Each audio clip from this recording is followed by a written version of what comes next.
중국에서 활동하는 분이 중국 활동가 책을 쓴 게 있는데 예. 중국에서 노조 활동을 하면 이제 탄압을 당하는데 네.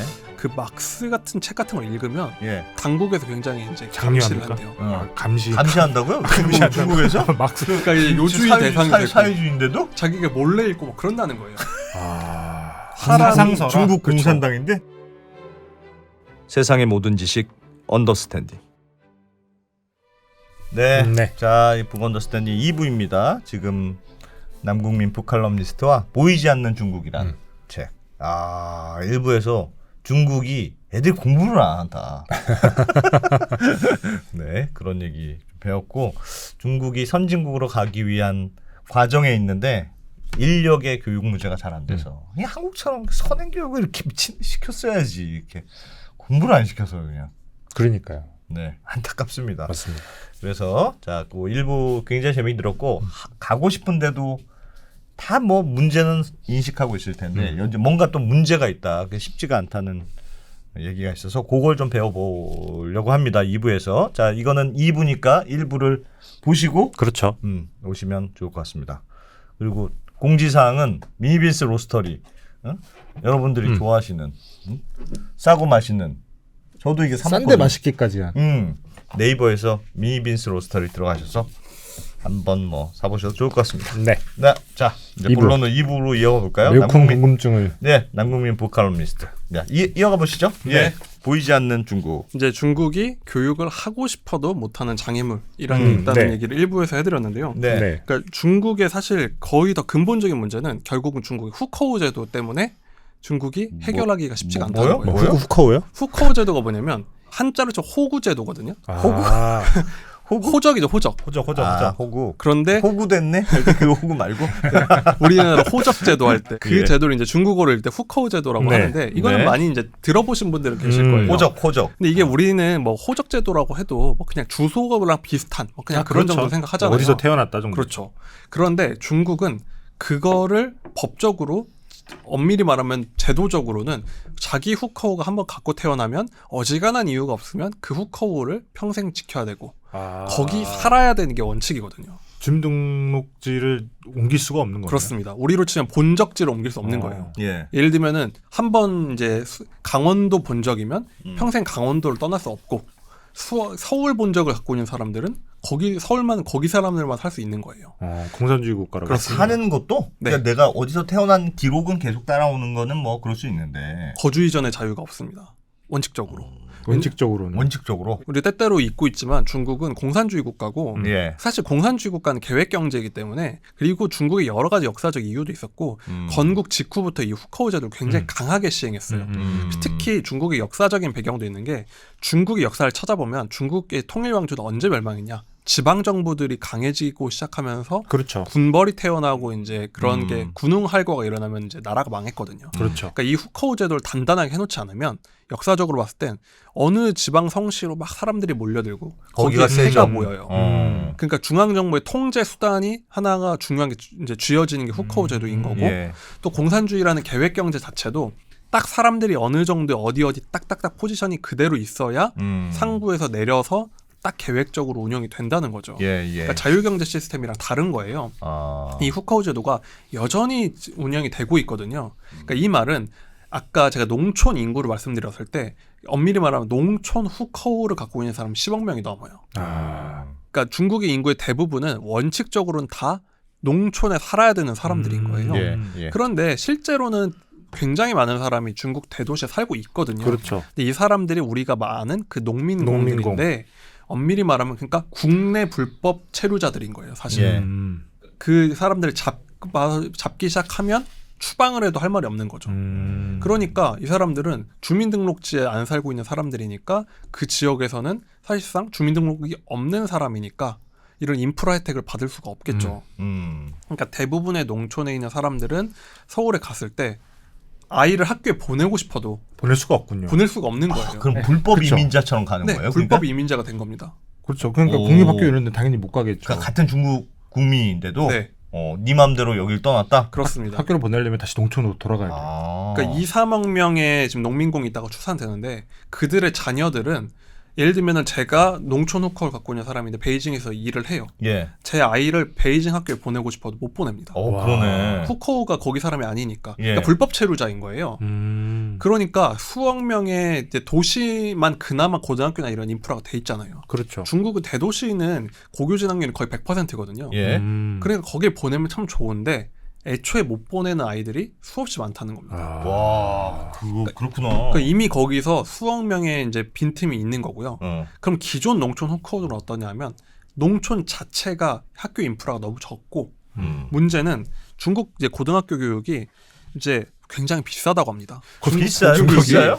굉장히 공산주의인데 나름. 네, 다 공짜로 해줄 것 같은데 그렇지가 않고 학비가 생각보다 굉장히 비싸서 그건 진짜 정말 그러면 진짜 그 교육을 이상하다. 하고 싶은 생각이 없었다는 맞습니다. 얘기인 거네요. 그러니까 중국의 농촌의 평균 소득 이 사람의 말에 따르면 한 2,300불 정도 된다고 해요. 예. 그러니까 중국이 선진국 같아 보이지만 그러니까 선진국이 아니라 굉장히 이제는 10,000불 이상의 잘 산 나라처럼 보이지만 실상은 중국 농촌은 우리가 생각한 뭐 인도 뭐 이런 나라 생각하는 거랑 사실상 큰 차이가 없다는 거예요. 그런데 중국에서 고교 3년을 해결하려면 대략 학비가 2-3천 달러가 든다고 합니다. 오. 이게 중국 농가 소득의 10배? 연봉의 10배, 20배 수준이에요. 와. 진짜 못 보내겠네. 그러니까 농촌에서는 보내고 싶어도 감당이 안 되니까 못 보낸다는 거예요. 그렇다니까. 공산당은 교육을 시키고 싶지 않았던 거예요. 야, 그렇다고 해도 어떻게 교육을 안 시키냐. 그러니까. 말씀하신 대로 어쩌면 교육을 시킬 필요가 없다고 생각할 수도 있겠죠. 그렇죠. 왜냐하면 천안문 사태 같은 것도 겪었잖아요.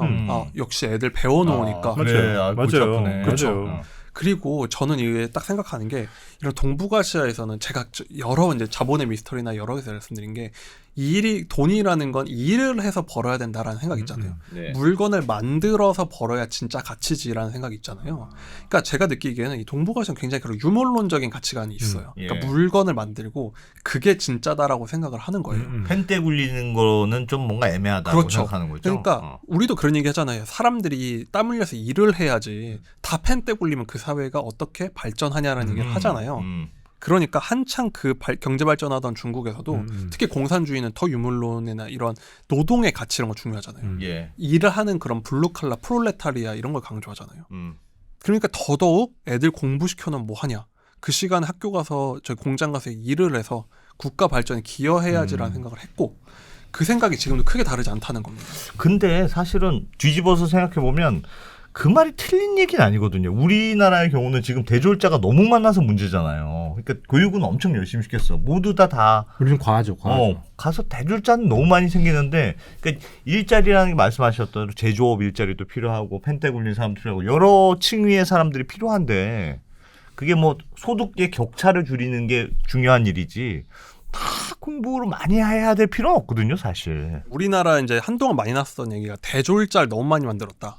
그런 얘기 많이 하잖아요. 막 김영삼 정부 때 대학 자율화 맞아요. 그 굉장히 포퓰리즘적으로 한 거 아니냐, 그냥. 그런 대학, 얘기 많이 하죠. 대학 숫자만 늘리고. 물론 이거는 어떤 학자의 의견이라보다 제가 생각한 건데 제가 예전에 교육 같은 것도 좀 이제 취재하면 생각한 게 뭐냐면 우리나라 90년대 폭발적으로 대졸자가 늘었잖아요. 예. 그렇죠. 그 덕분에 2000년대에 정말 취업난을 겪고 이제 대졸 백수들이 생긴 거잖아요. 그런데 저는 어찌 보면 우리가 미리 고등학교로 보내놔서 그 중간을 들어갔고 그때 대학을 보내놨기 때문에 지금 4만 불을 얘기할 수 있는 수준이 될 거라고 생각한 게 뭐냐면요. 예를 들면 얼마 전에 이제 네카라쿠베 이런 게 막 화제가 되고 그렇죠. 개발 붐이 불었잖아요. 예. 그때 무슨 일이 있었냐면 대학생들 수만 명이 다 코딩 학원 다니면서 개발자가 쏟아져 나왔어요. 근데 그게 붐이 일고 개발자 양성된 게 한 2-3년 사이였거든요. 예. 그러니까 물론 그 개발자들이 정말 실력이 있느냐 없느냐 그게 맞느냐는 얘기는 있을 수 있는데 그 말은 뭔가 그런 기술 발전 변화가 생겼을 때 우리는 수만 명을 빠르게 교육을 시켜서 전환을 할 수 있는 기반을 만들어 놓은 거예요. 기민하게 움직일 수 있다는 거죠. 그렇죠. 그래서 이거가 딱 뭐냐면 그게 맞나 하는데 딱 두 가지예요. 예를 들면 개개인은 불행해요. 다 예. 배워놓으면. 예. 하지만 개체 단위에선 불행하지만 이 종의 단위로 봤을 때 우리 단위로 봤을 땐 그때 대학 교육 안 시켜놨으면 우리는 아마 이 IT나 이런 거 못 따라갔을 수 있어요. 그러니까 개개인은 불행할 수 있죠.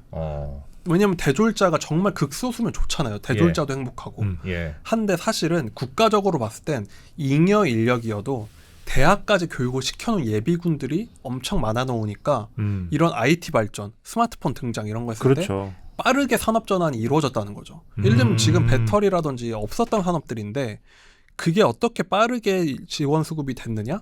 우리의 수없이 많은 대학 졸업자들이 대기를 하고 있었다는 아하. 겁니다. 그렇기 때문에 개개인은 힘들어도 그걸 예비해 놓는 게 굉장히 중요한 건데. 산업적으로 보면 그렇죠. 우리도 어찌 보면은 사실 90년대 과연 대학 그 자유를 안 해놨어. 전 국민에서 20-30%만 대학을 갔으면 과연 우리가 이런 IT 붐을 올라탈 수 있었을까라고 생각이 저는 들거든요. 맞는 얘기네. 인사이트가 막 야, 이건 책에는 절대 없는 얘기구나. 와. 그런데 중국은 눈앞에 보이는 현실에 맞는 아이들을 만드는 생각만 하다 보니까 예. 그걸 못했고 그 값을 누가 치르냐? 지금의 중국 지금 세대가 치러야 된다는 겁니다. 그러면은 그게 중국의 어떤 문제를 일으키냐? 아까 근데 그래도 중국에 뛰어난 애들이 많으니까 네. 사실 중국의 IT 기술은 미국 정도 빼면은 거의 그렇죠. 경쟁자가 없는 네. 수준이잖아요. 우주선도 쏘고 뭐 그렇죠. 있잖아요. 사실 IT 기술이나 뭐 첨단 기술은 우리는 이미 경쟁 상대도 아니고 미국이랑 얘기를 하는 수준이잖아요. 예. 그런데 문제는 뭐냐면 대부분에 뒤처져 있는 그런 그 농촌에서 학교도 못 가고 그럼 중졸로 그냥 농촌에서 나와가지고 일자리도 없고 농사 요즘 짓겠어. 그 중국 젊은이들도 다 SNS하고 그렇죠. 일을 안 한다는 거예요. 제가 참 느끼는 게 동남아 가서 그 우버 타면은 혹시 뭐 이런저런 대화를 하면 거의 제 또래들이 많거든요. 예. 그러면 이런저런 뭐 친구들 얘기도 물어보고 하면은 자기 친구들 다 우버하고 그런 공장 일 하기 싫다는 거예요, 자기들은. 왜냐면 그냥 우버에도 돈 잘 벌고 그렇죠. 예. 내가 왜 그런 데 가서 험하게 일을 하냐는 건데 중국인들도 똑같다는 겁니다. 대부분의 그런 농촌에서 이제 많이 못 배운 학생 친구들은 다 실업자 상태이고 그냥 노는데 그러면 사람이 그 상태로 있으면 그냥 가만히 있느냐? 그렇지가 않다는 거죠. 뭔가 하겠죠. 뭔가 하겠죠. 뭘 하냐 돈 잘 대부분이 버는 거. 비공식 경제라는 영역으로 흘러가는 거예요. 그러니까 우리가 쉽게 생각한 지하 경제로 다 흘러간다는 거예요. 비트코인하고 범죄. 아니면은 그것도 범죄가 아니더라도 아까 말씀드린 그런 배달일 이런 거 있잖아요. 그러니까 이것도 비공식 경제로 분류를 해요. 왜냐하면 집계가 잘 안 되고 정부에서도 파악이 잘 안 되는 이런 그 단기 일자리 이런 걸로 그냥 아르바이트식으로 다 빠지는 거예요. 그럼 이게 문제가 뭐냐면 여기로 빠지면 대부분이 세금도 안 내고 그 사람들이 뭔가 회사 단위에서 뭔가 사회 보호도 해주고 하는데 예. 그런 것도 못 받고 그러니까 한마디로 이 울타리 바깥으로 대부분의 젊은이들이 나가고 있으니까 세금도 안 내고 사회복지도 이루어지지 않고 그리고 돌아다니면서 범죄 일으키고 통제도 잘 안 되고 통제도 안 되고 하니까 이 사람들이 GDP를 엄청나게 ဃ갉아먹는 존재가 된다는 겁니다. 그게 교육을 좀 시켜서 그렇다. 어설프게 교육시켜서 그런 거다. 아니죠. 이 친구들은 교육을 아예 안 시켜놨더니 그리고 아까 말씀드린 2015년 전후로 이런 친구들이 일할 만한 일자리는 이미 사라진 거예요. 그리고 2015년에 트럼프가 관세 장벽을 일으키면서 베트남이든 어디로 굉장히 제조업이 약해지고 그렇죠. 그러니까 이 친구들 일할 의지도 없고 일할 곳도 없고 그런데 그게 수억 명인 건데 중국의 더 큰 문제는 뭐냐면 중국의 지금 남녀 성비가 한 110, 115 이렇게 얘기하거든요. 예. 그러니까 여자가 100명이면 그 젊은 세대들이 남자가 115명이라는 거예요. 예. 중국에 지금 모든 전 국민이 결혼해다 남는 남성 청년이 한 3-4천 명 정도 된다고 합니다. 예. 그런데 어느 범죄학 통계를 봐도 젊은 남성이 직업 없고 배우자를 못 찾고 미혼 상태로 남으면 범죄율이 굉장히 높아지거든요. 네. 그럴 수 있죠. 그럴 수 있죠. 근데 정말 외로움에 떠는 거야, 막. 그러니까 혼인과 남성의 범죄율의 상관관계는 이미 입증이 돼 있어요. 혼인을 하면 정말 낮아지는데 안 한 상태로 시간이 지나면 굉장히 높아지거든요. 근데 가정적이 되지, 가정적이 그렇죠. 돼.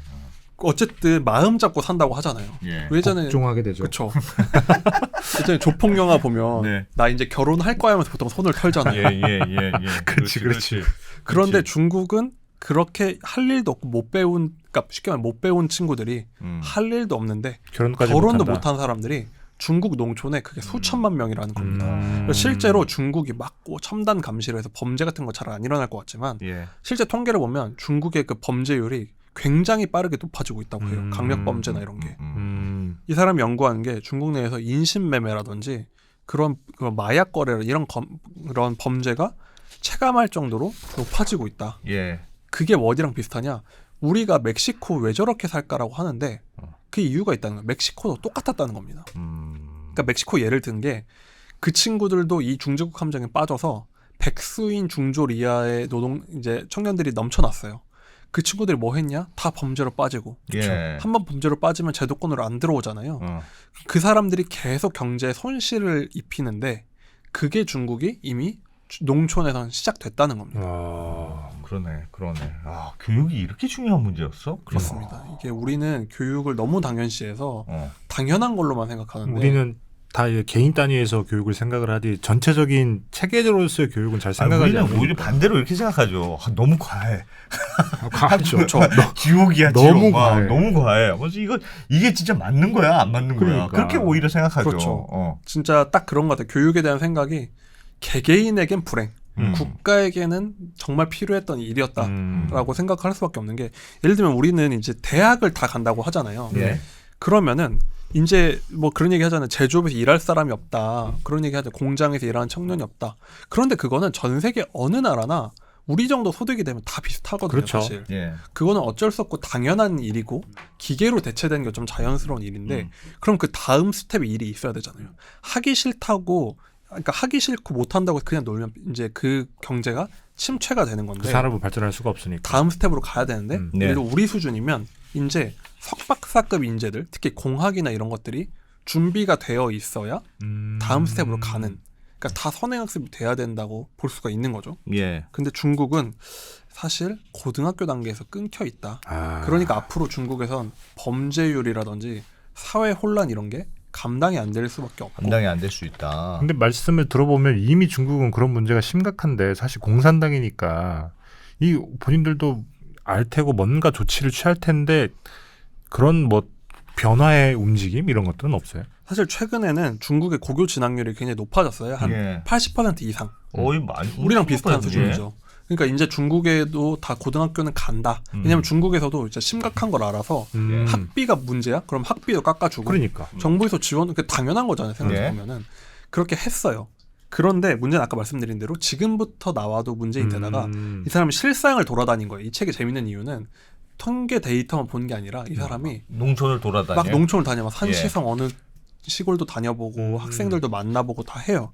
그랬더니 다 보니까 이름만 올려놓고 학교라고 해놨는데 학교 그냥 막 판자만 얼려 있고 그냥 가건물 세워져 있고 예. 그리고 아이들이 보니까 다 교육을 받아도 공부를 해놓은 게 없다는 거예요. 그게 무슨 말이야? 예를 들면은 딱 이제 입학할 때 성적을 이제 조사를 하고 네. 한 1년이든 3년이든 지난 다음에 이제 성적 향상 이런 거 봤더니 성취도가 없어. 91%가 성적이 오히려 떨어지거나 똑같았다는 거예요. 성취도가 없어. 학교 가서 진짜 건강하게만 큰 거예요. 야, 떨어지는 건 좀 너무한다. 학교 가서 건강하게만 큰 거지. 그렇죠. 그러니까 오히려 학교 가서 그냥 다들 놀기만 하고 오히려 애들 학교 괴롭히기만 진짜 하고. 재밌는 데네. 그러니까. 친구들도 있고. 그렇죠. 집에서 일 안 해도 되고 진짜 좋다. 뭐 이런 느낌이네. 맞습니다. 그냥 분위기 자체가 그렇고 그래서 중국의 고등학교 중퇴율이 한 30-40%가 넘는다고 해요. 와. 그러니까 80% 보내나 봤자 여기서 배우는 게 없다. 그렇죠. 30-40% 떠나는데 이 책에서 그 어떤 학생을 인터뷰를 해요. 예. 그 친구는 농촌 친구인데 좀 똑바른 친구예요. 진진이란 이름으로 기억하는데 얘는 쓰촨성 출신의 이제 어떤 이제 못 사는 집 애였는데 얘는 고등학교 공부를 너무 하고 싶었어요. 네. 인터뷰를 보면 자기도 공부를 해야지 이제 성공하고 좋은 삶을 사는 거 안다. 예. 그래서 학교를 갔는데 학교가 정말 엉망진창인 거예요. 아무도 가르치잖아. 아무도 선생님들도 안 가르치고. 예. 와. 왜냐면은 순식간에 사람의 학교를 80% 수준 높이려면 그렇죠. 교사가 필요하잖아요. 그렇죠. 막 그렇죠. 때려 넣는 거구나 그렇죠. 그냥. 근데 교사를 어떻게 수급하겠어요? 그냥 막 막 때려 넣는 아무나 거지. 갖다 놓는 거예요. 네. 아. 그러니까 학교도 엉망, 교사도 엉망. 음. 그러니까 공짜 교육을 막 풀어놓으니까 얘가 가서 공부를 받고 싶은데 가봤자 맨날 애들한테 괴롭힘 당하고 그렇지, 수업에서 배우는 게 그렇지. 없고 애들 때리고 그 자기는 얘가 울면서 인터뷰를 하는 거예요. 자기 진짜 배우고 싶은데 그게 안 된다. 그래서 얘가 결국은 학교를 그만두고 예.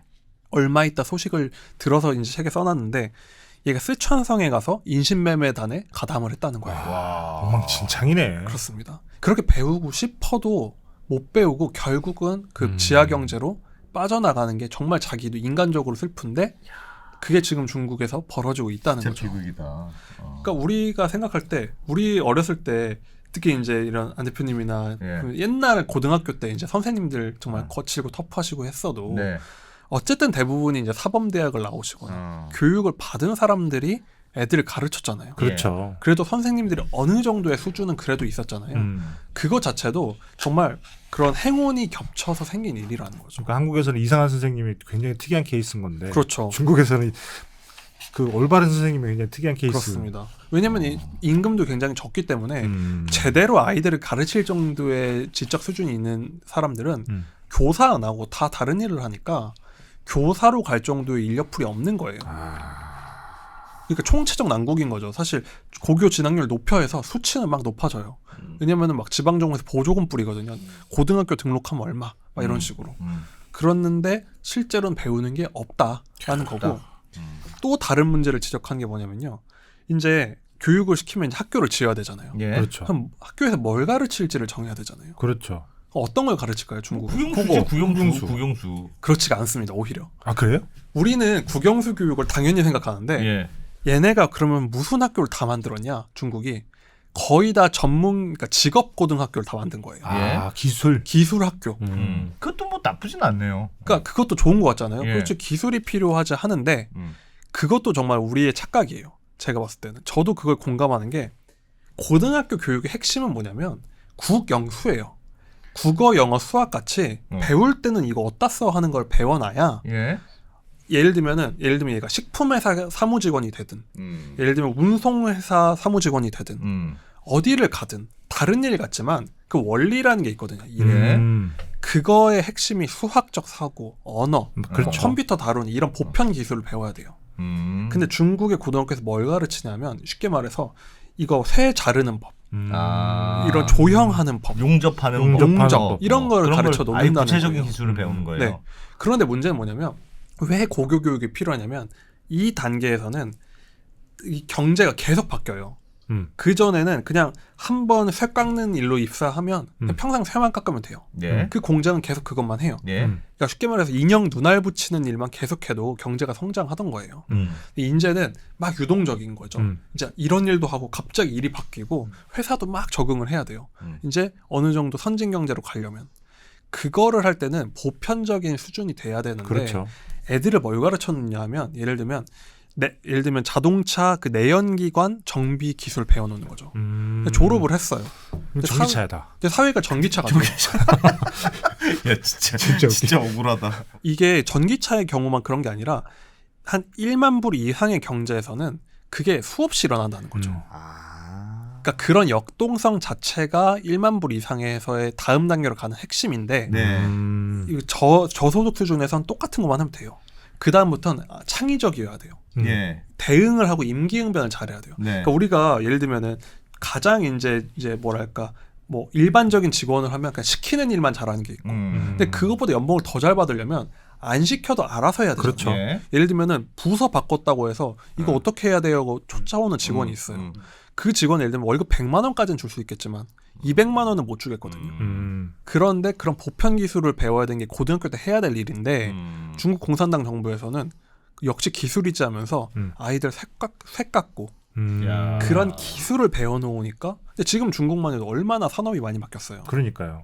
예를 들면 AI 뭐 예를 들면은 뭐 그런 프로펠러 기술 이런 거 배웠는데 다 드론으로 바뀌어 있고 물론 프로펠러를 드론에 쓰지만 다 드론으로 바뀌어 있고 또 드론이 언제 어떻게 바뀔지 모르고 그렇죠. 그게 하루아침에 일어나는 건데 아이들을 그런 전문 교육을 시켜놨기 때문에 애들이 나와서 자기는 평생 그 내연기관으로만 3년 동안 배우고 나왔는데 다 전기차야. 일할 데가 없다는 거예요. 근데 이거 우리나라도 비슷한 게요. 그 2010년 정도에 마이스터고 도입이 됐거든요. 그때 대부분이 그런 지역에 있는 산업체랑 연계해서 독일을 많이 벤치마킹을 했기 때문에 네. 그 기술을 다 배워놨어요. 금형 뭐 이런 제조해놨는데 실제로 이런 쪽들이 한 그 직후에는 어느 정도 취업이 됐지만 지금은 거의 대부분 없죠. 바뀌었어요. 네. 이게 무슨 의미냐면 맞는 말이야. 고등학교 단계에서 이미 뭔가를 좁혀놓고 가르치는 건 예. 사회적으로도 바람직하지가 않다는 거예요. 그거는 오히려 우리로 치면 60년대, 70년대 했어야 될 일이에요. 예를 들면 다 미싱하던 시절이면 그냥 학교에서 미싱 가르치는 건 괜찮아요. 미싱 산업이 한 10년, 20년은 갈 수 있어요. 근데 막 우리로 치면 90년대 이때쯤 되면 무슨 일이 일어날지 모르는 거예요. 그렇죠. 근데 그 시절에 고등학교에서 기술을 가르쳐 놓는다는 건 얘네들이 나갔을 때 사회 적응을 할 수 있는 능력을 없애놓는다는 거죠. 중국도 교육부 장관을 잘라야 되겠네. 한치 앞을 못 내다보는구나. 한치 앞을. 우리나라도 진짜 교육이 엉망인데 진짜 거기도 한치 앞을 못 내다봐. 그래서 사실 저는 그래서 이걸 보면서 계속 우리나라 생각을 한 게 예. 지금까지는 잘 해왔는데 예. 비슷한 함정에 빠졌다고 생각한 게 우리가 독일에 대해서 굉장히 선망이 있잖아요. 예, 그리고 그렇죠. 독일은 직업학교가 있어서 이미 거기 갈 친구들은 뭐 직업학교 가서 다 일자리를 네. 얻는다더라. 네. 그래서 인문계고 같은 거 많이 없애야 된다. 막 10%만 남겨야 된다 하잖아요. 그런데 그것도 우리가 똑같은 함정에 빠져 있을 수 있는 거예요. 예를 들면은 요즘 마이스터고 보면 어떤 게 있냐면 드론 고등학교 막 이런 거 있고 K-팝고 막 이런 거 있어요. K-팝고가 네. 있어요. K-팝 집중적으로 가르치는 거지. 댄스 가르치고. 근데 문제는 뭐냐면 3년을 배워서 나와요. 예. 그럼 몇 년 정도는 그 산업에 일할 수 있는데 댄스의 사실 트렌드가 바뀌어. 그때 배워놨던 게 어떻게 바뀔지 모르는 거거든요. 그렇지. 그게 수업 실화네. 그래서 실제로 그 연초 되면은 교육청에서 마이스터고들 어떻게 이름 바꿨는지를 자료를 보내줘요. 계속 바뀌는 거예요. 근데 그건 학교는 바뀌더라도 배우는 사람 입장에서는 자기는 A를 배우고 나왔는데 사회가 자꾸 A, B, C, D로 바뀌는 거죠. 그렇지. 근데 우리도 요즘에 뭘 바뀌었냐면 고교학점제 바뀌면서 일찍부터 진로 정해서 그거를 배운다. 예. 드론 관심 있으면 드론을 드론을 배우고 배운다. 한다라고 얘기를 해요. 좀 저는 이상하다 생각하는 게 요즘 대학은 전공 같은 거 통합해야 된다. 예. 융합해야 그렇죠. 된다라고 하잖아요. 예. 그러니까 고등학교 때는 좁혀서 배우라고 좁히고, 해놓고 대학 가면 다시 넓혀. 대학교 가면 넓히라는 거예요. 아. 사실 후자가 저는 맞다고 생각을 해요. 넓히는 거. 왜냐면은 제가 입학할 때 전공이 졸업할 때 쓸모가 있을지 없을지 모르니까. 예. 근데 고등학교 때는 오히려 그러니까 고등학교 1학년 때 진로를 정해놓으라는 거예요. 그러면 졸업하면은 한 3년 최소 7년이 지나 있잖아요. 그러면 지금의 경제 구조상으로 봤을 땐 그 친구들이 오히려 적응을 못할 수가 있다는 진짜 거죠. 맞는 말이네. 그러니까 좀 어렸을 땐 오히려 좀 제너럴한 걸 배우고 맞습니다. 그게 나중에 어떻게 쓸지 모르니까 그게 훨씬 플렉서블한 그렇죠. 교육이라는 거네요. 보편적인 건 언제든 통하니까. 예전에 제가 무슨 책에서 읽었는데 우리나라 조선 왕조 시대 왕 교육 있잖아요. 왕을 교육하는 순서가 있대. 근데 왕을 교육할 때 처음에는 무조건 사서삼경으로 시작한다. 철학부터 시작하고 철학이 이게 달달달 다 외웠다.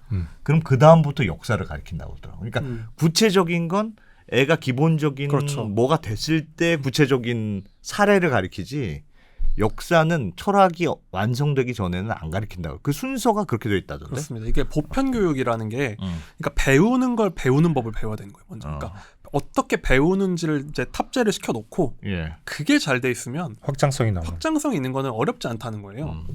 예를 들면 문과 대학생들이 다 코딩 배울 때 코딩 어쨌든 배우고 제 친구들 중에서도 지금 이제 제 친구도 다 이제 경제학 전공자 했지만 예. 고등학교 대학교 3학년 때부터 코딩을 배우더니 지금 이제 빅테크 같은 데 들어가 있는 친구들이 있거든요. 예.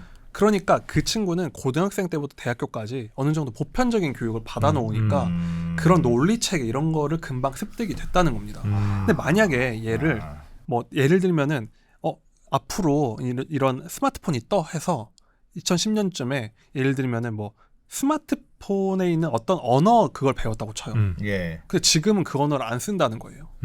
그 언어만 배워놓은 애들이 있는 거랑 그런 언어 배경이 되는 논리, 수학적인 사고, 이런 컴퓨터 다루는 이런 원리 이런 걸 배워놔야지 적응이 된다는 거죠. 야, 그러니까 그거는 발전 단계에 따라서 약간 다르다는 거네요. 그러니까 그렇죠. 그런 딱 기술이 필요한 교육이 있던 필요한 시대가 있고 지금 중국의 단계나 우리나라의 단계는 그런 교육이 오히려 더 걸림돌이 되는 단계고. 그렇죠. 그러니까 우리로 치면은 한 7, 80년대 오히려 공고, 기계 공고 이런 게 오히려 그때는 괜찮았어요.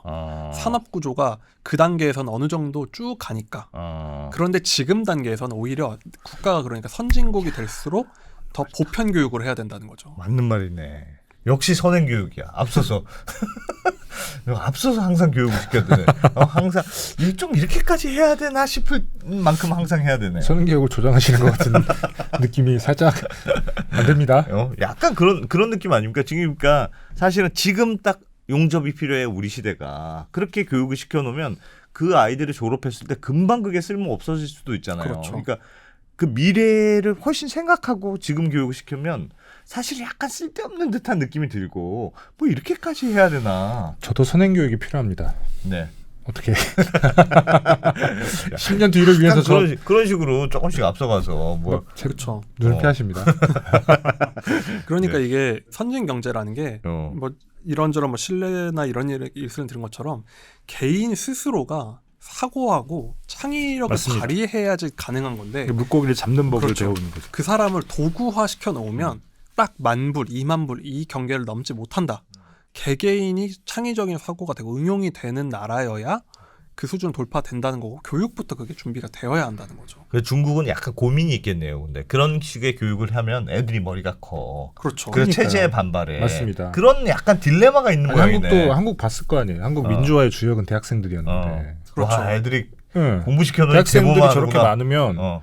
확실히 이렇게 뭐랄까 혈기방장 아니실 그렇죠. 때 사실 그런 거 운동을 한 사람들도 보면 예를 들면 그 사람들을 만약에 앉혀놓고 직업교육 시키고 물론 그런 사람들도 자각할 수 있지만 학교 가서 다 철학과 이런 거 가는 그러니까요. 거예요. 예. 맨날 예. 책 같은 거 막 그 플라톤 읽고 어. 하다 보면 말이 안 되는 거지. 그렇죠. 지금. 막 말이 온갖 안 되는 생각이 거지. 들고 사람이 생각이 그게 그게 어찌 보면 예를 들면은 뭐 창의성으로 가서 경제 발전에 기여할 수 있고 정치적으로도 갑자기 이런 민주화를 자유시장이 당기는 그렇죠. 거죠. 그럴 수가 있고 어디로 튈지 모르는 거예요. 맞아요. 근데 사실 선진 경제는 전 국민들이 그런 생각을 하고 그런 게 막 붐업이 되어야 그렇죠. 한 단계 높아지는 건데 중국의 정치 경제 구조상 그렇게 되면 너무 위험한 거죠. 많이 위험하죠. 도대체 얘네들 머릿속에 뭐가 들어있는지 통제가 안 되잖아요.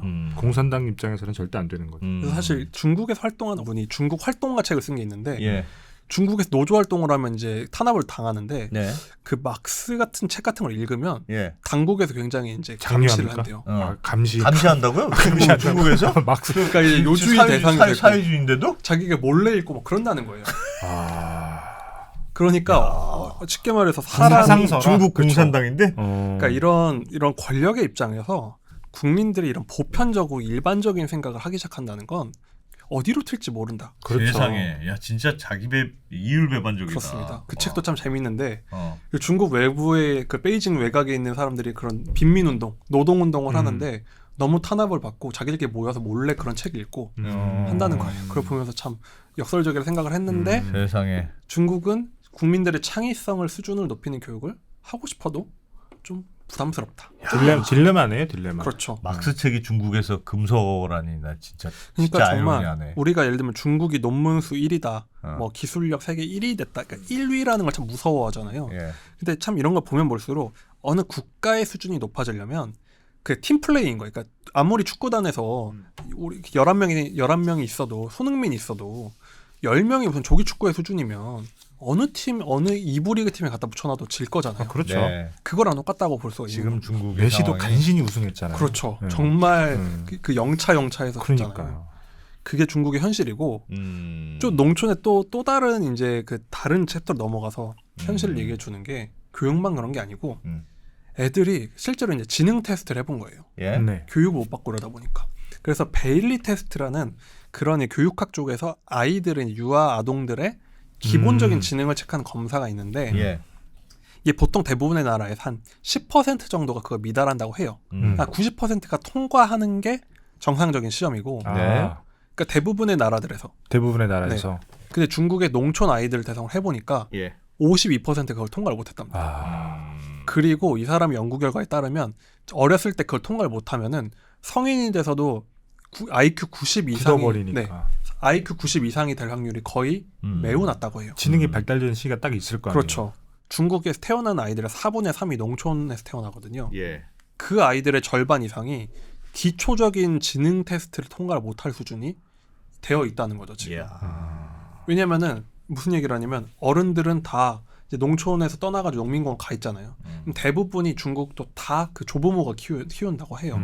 그러니까 중국에서는 대부분 아이들이 사실상 조부모 손에서 키워지는데 중국 농촌 제가 수준을 말씀드렸잖아요.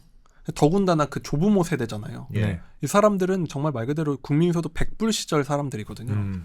이 사람들이 아이들을 보니까 교육도 안 시키고 음. 하루 종일 뭐 볼 것도 없고 아이들을 보니까 그냥 다 일을 해야 되니까 포대기에 쌓아놓고 하루 종일 그냥 포대기만 달고 다니는 거예요. 얘를 관찰했더니 정말 하루 동안 얘한테 말을 거는 사람이 거의 하루 종일 아무도 없더라는 거죠. 그러니까 아이들이 그 발달 시기에 말 거는 사람도 없고 그러네. 볼 것도 없고 하니까 지능 발달 자체가 안 되고 그게 절반이 넘는다는 겁니다.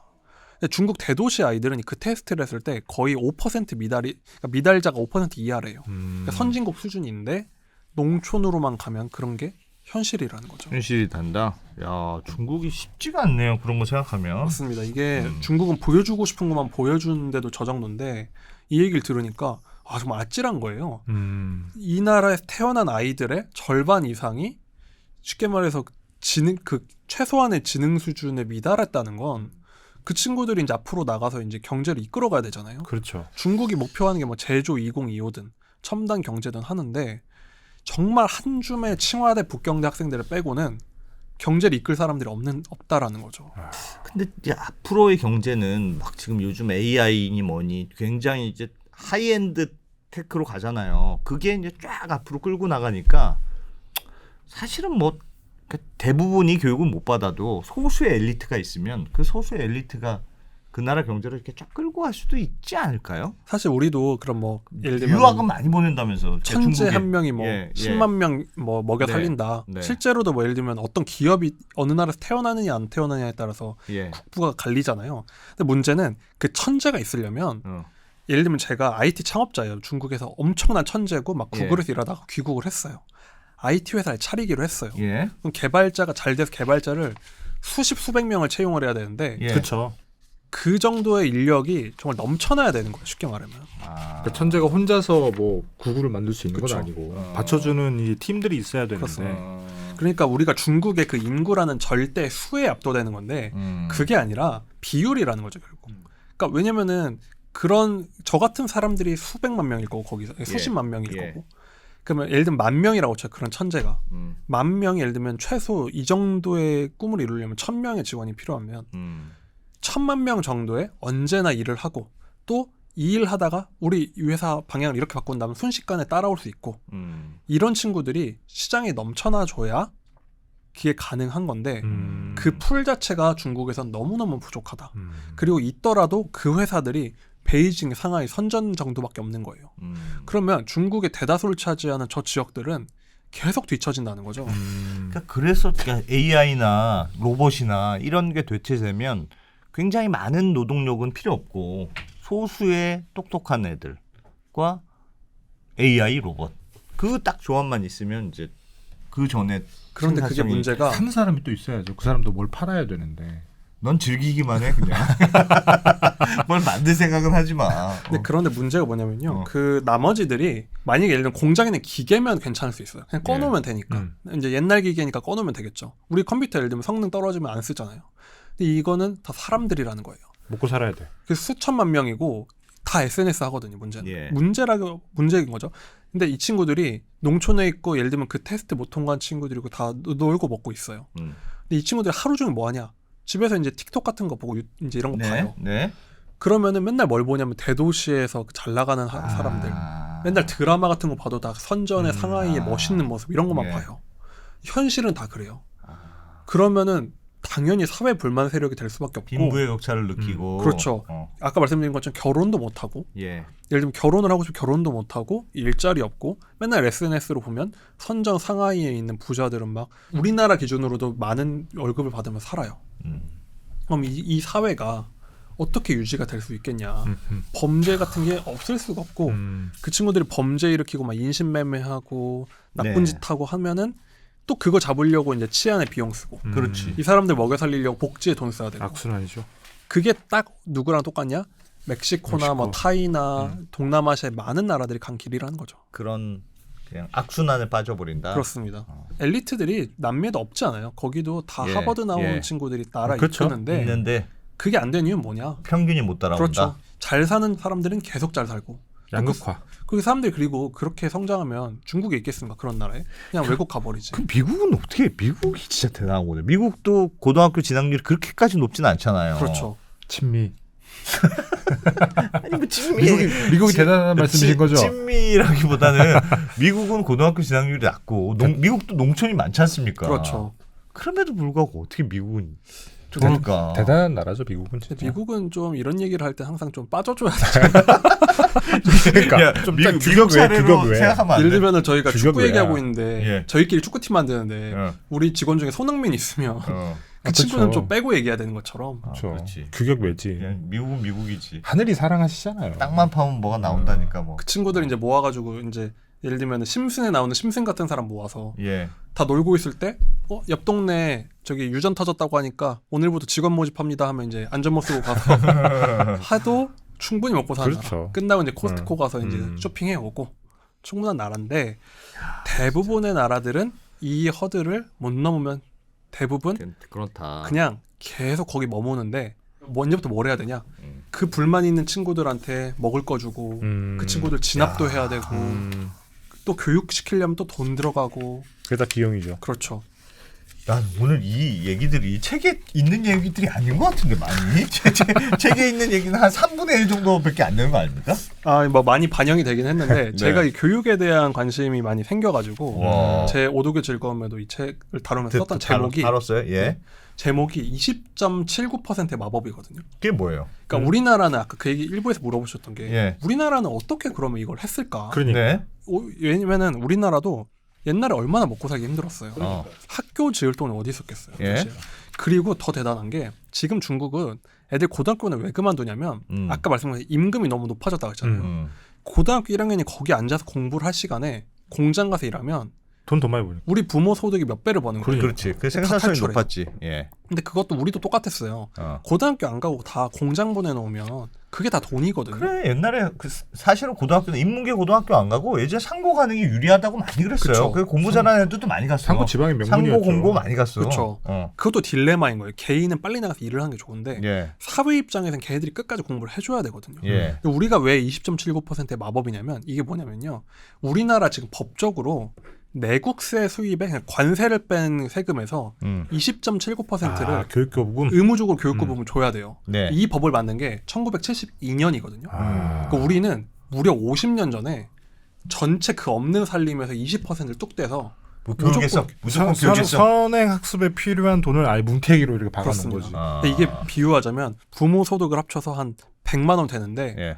20만 원 이 학원비는 절대 건들면 안 된다. 무조건 떼서. 이거는 무조건 건들면 안 그렇습니다. 그거를 부부가 100만 원 벌던 시절부터 합의를. 합의를 해놔서 1,000만 원 벌면 200만 원 그렇죠. 쓰고. 지금도 그래서 오히려 그런 얘기가 지금 애들은 없는데 사실 지금은 이게 오히려 좀 방향을 바꿔야 되긴 하지만 지금 너무 많다. 그쵸. 지금은 너무 많다고 그러니까 하는 막 거죠. 태블릿 나라는 그렇죠. 사실 그래서 그것도 조금만 방향을 바꾸면 되는 게 이제는 아까 말씀드린 대학 교육이 필요하고 우리나라는 초등학생한테 쓰는 공교육 1인당 공교육보다 대학생한테 쓰는 게 더 적거든요. 그렇지. 그러니까요. 그러니까 이제 그 돈을 그쪽으로 그쵸. 좀 써야 되는 거 아니냐. 쓰면은 이제. 될 것 같아요. 저는. 아. 근데 가장 중요한 건 우리는 50년 전에 이미 그 법을 만들 때 지금의 번영을 미리 준비를 해놨다는 거죠. 사실상. 물론 그 사람들이 이것까지 내다보지는 않았겠지만 예.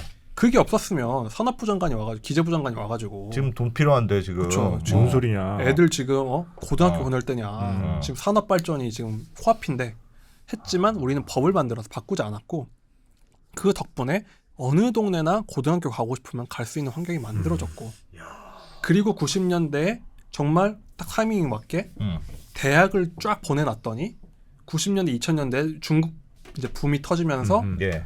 그 수준에 맞는 학생들을 직원들을 쫙 공급해줬고 그 수준까지 됐기 때문에 2단계 점프가 가능했다라고 볼 수가 있다는 거죠. 아, 그 얘기 들으니까 사실은 저도 너무 교육에 쓸데없이 우리는 너무 쓸데없이 좀 너무 많이 하는 거 아닌가 그런 생각을 계속 갖고 있었는데 예산도 너무 많이 쓰여지고 있고 좀 비효율적이라는 생각을 저는 갖고 있었는데 그러니까 이게 사실 준비가 되어 있어야 되는 게 개인도 그렇잖아요. 자기가 공부 다 해놔야지 어디 합격한 다음에 일을 하지. 예. 합격하고서부터 일하겠습니다 하는 사람은 없잖아요. 근데 예를 들면 지금도 우리가 봤을 땐 대학도 과해 보이지만 어찌 보면 우리가 예를 들면 5만 불, 7만 불이 될 거면 대학원도 더 가야 되고 그걸 미리미리 해놔야 되는 게 알겠습니다. 불가피하다는 겁니다. 야, 인사이트가 쩐다 쩔어 그냥. 와. 역시 교육은 약간 럭셔리한 게 좋은 것 같습니다. 대표님 선행학습이 필요합니다. 선행학습도 필요하고 그 다 컸으니까 이제 알아서 하는 거지 뭘. 제가 필요합니다. 뭐 우리도 잘하고 있는 게 뭐 예.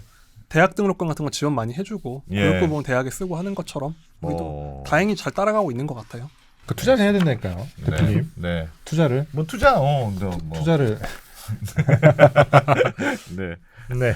네, 알겠습니다. 야, 오늘 재밌네요. 재밌었습니다. 보이지 않는 중국. 그래서 중국의 그냥 뒷얘기 뭐 이런 거 이런 책일 줄 알았더니 진짜 어디서도 들을 수 없는 얘기네요. 그러네요. 중국의 시골 이야기. 못 배워서 망했다. 이 얘기를 듣고 났더니 뭐 기술 경쟁도 문제가 아니고 부동산도 문제가 아니고 교육이 문제다. 교육이 문제고 이거를 지금부터 해결해도 최소 40년은 걸리겠다. 이건 사실은 중국 얘기보다는 중국을 소재로 한 교육에 대한 맞습니다. 책이네요. 중국이라는 거대한 케이스가 있었고 이미 뭐 다른 사례가 많았는데 중국도 새로운 게 아니다. 똑같이 그 길을 따라가고 있다. 그 함정에 똑같이 빠졌다라는 얘기를 하고 있는 겁니다. 그러니까 우리 같이 발전이 당연하고 성장이 너무 당연한 나라는 이걸 당연히 여기지만 말씀드린 것처럼 우리도 당연하지 여러 않다. 행운이 있어서 여기까지 온 거지. 한 번이라도 못했다면 그래, 우리 여기까지 못 왔을 거다. 그래, 맞는 말입니다. 제가 예전에 읽었던 책 중에 되게 재밌어요. 농림부 사무관이 행정고시 나와서 네. 농림부 사무관인데 미국에 골프 유학을 간 거야. 네. 그래서 골프 사람들이 다 미쳤냐 지금. 원래는 MBA를 준비하다 MBA가 똑 떨어졌대.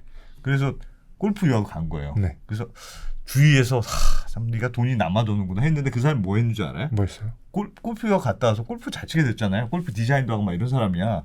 근데 한국에 딱 왔는데 그 사람이 은행에 취직했거든요. 네.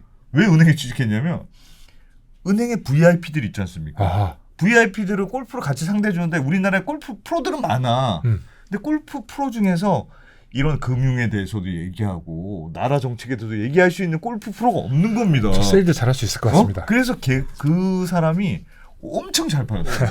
VIP들만 상대하는 골프 프로였거든요. 그래서 그 은행에서 그 사람을 스카우트해서 VIP들만 상대하는. 그리고 별도로 골프에 대한 책도 쓰고. 역시 교육이라는 건 몇 수 앞을 그래서 내다봐야 내 진짜 내 그거 보고 진짜 이런 신박한 방법이 있었구나. 골프 유학 별표. 그래서 교육이라는 건 제가 봤을 때 당장 어디에 쓸지 모르는 걸 배워놓는 그렇죠. 게 네. 진짜 중요한데 쓸모 있는 걸 배우는 건 엄밀히 말하면 교육이 아니라 기술 습득 정도. 끝나고 난 뒤에 어떻게 될지 모르니까. 그쵸. 그 나의 교육이. 그렇습니다. 참 보면서 교육 참 중요하고 그래, 교육이 중요하다. 우리 감사한 상황이다. 네, 알겠습니다. 잘 들었습니다. 자, 보이지 않는 중국. 진짜 너무 재밌었어요. 이 남국민 북칼럼니스트는 그냥 저희가 보내드릴 수가 없네. 좀 쉽게 그러니까요. 해드리려고 그래도 그냥. 감금해야 되나요? 책만 읽고 당근하지 마. 예, 오늘도 잘 들었습니다. 야, 역시 매회 레전드를 찍고 계시는 남국민 북칼럼니스트와 오늘도 아주 재밌게 들었습니다. 감사합니다. 감사합니다.